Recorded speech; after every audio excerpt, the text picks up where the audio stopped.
No collusion. GOP House Intel members concluding their investigation, finding no coordination between the Trump campaign and Moscow. Republicans will now send their report to Democrats before releasing the findings. Joining us now is Representative Chris Stewart, a member of the House Intel Committee. And Congressman, you know, it wasn't just the question of whether Republicans were working with the Russians. There were a lot of questions about whether Democrats were working with the Russians through Fusion GPS, which may have relied upon Russians to get some information for the Trump dossier. Was that looked into?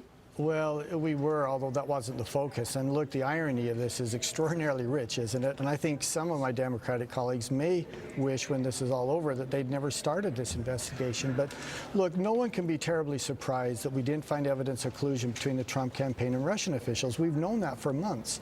And believe me, let me ask you, do you think if there was evidence of that, and some of my Democratic colleagues have said, yeah, there's evidence, we just can't share it with you. Oh, my heavens, who believed that that would not have been leaked at this point? You know, with all the leaking that goes on in Washington and with all of the conviction on the part of some of these Democrats to find collusion, if there was a smidgen, don't you think we would have known about it by now? So we're going to leak everything else except for the key piece of evidence that everyone's waiting for. It just seems extraordinarily unlikely. But again, no one's surprised by this. I mean, Dianne Feinstein has said this, General Clapper has said it, Senator Burr has said it.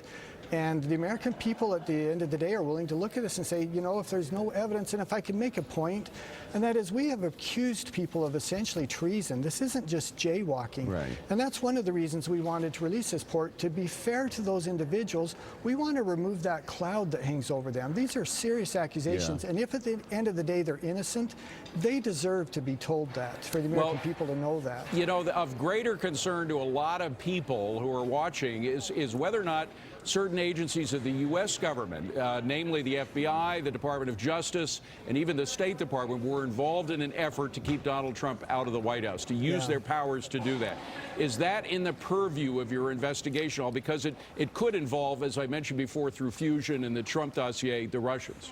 Yeah, look, we've been talking about that. That was the main purpose of the memo that we released. Was the FBI diligent? Were they honest? Were they presenting information before the FISA courts while actively trying to hide critical parts of that information?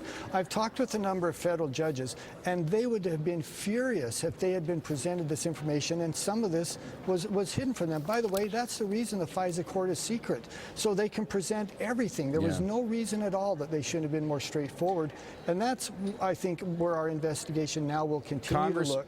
Yeah, Congressman, forgive me for interrupting, but we just have 30 seconds. The appointment, or the nomination, I should say, of Gina Haspel to be the next director of the CIA. She would replace Mike Pompeo, who go to be Secretary of State.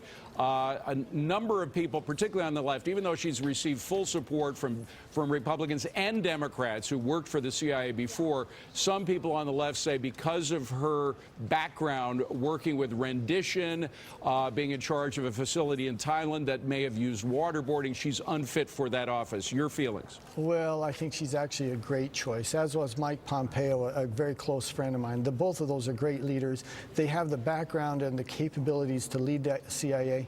I think it's an indicator of just the divisive time that we live in. I mean, there are some people, you could appoint Mother Teresa to some government position and they would oppose her. They're just going to reflexively oppose almost anyone that the president puts forward. And I think she's a great choice, actually. Congressman, great to see you. Thank you very much for being here. Appreciate it.